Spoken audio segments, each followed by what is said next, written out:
you write in the book, there is no faith and no courage and no sacrifice in doing what is expedient. What do you say to those viewers that don't pursue their dreams and are locked in their careers because they are too afraid to take risks and pursue something meaningful? Well, the first thing I would say is, well, you should be afraid of taking risks and pursuing something meaningful. But you should be more afraid of staying where you are if it's making you miserable. You're paying a price by sitting there being miserable. You might say, well, the devil I know is better than the one I don't. It's like, don't be so sure of that. The clock is ticking.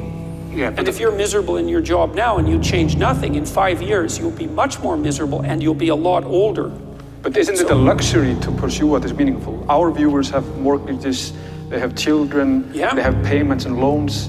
It's a luxury to pursue because we lack the resources. Well, I don't remember now, I'm not talking about what makes you happy.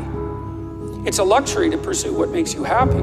It's a moral obligation to pursue what you find meaningful. And that doesn't mean it's easy. It might require sacrifice. If you need to change your job too, let's say you have a family and children and a mortgage, you have responsibilities. You've already picked up those responsibilities. You don't just get to walk away scot-free and say, well, I don't like my job, I quit.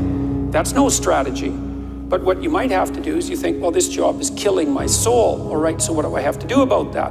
Well, I have to look for another job. Well, no one wants to hire me. It's like, okay, maybe you need to educate yourself more. Maybe you need to update your curriculum vitae, your resume. Maybe you need to overcome your fear of being interviewed.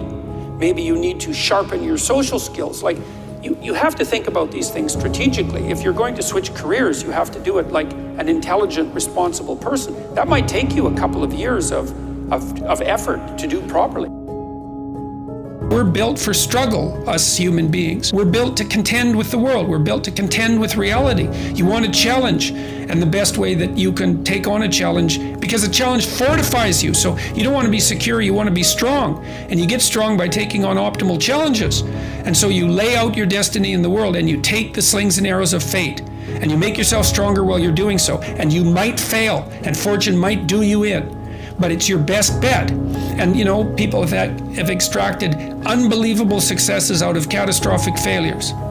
And I'm not saying that in a naive way. I know perfectly well what happens to people. You know, you're doing fine in life and then you get cancer, and then 6 months later you're dead. And all the heroism in the world isn't going to save you at that point. But that's not the point.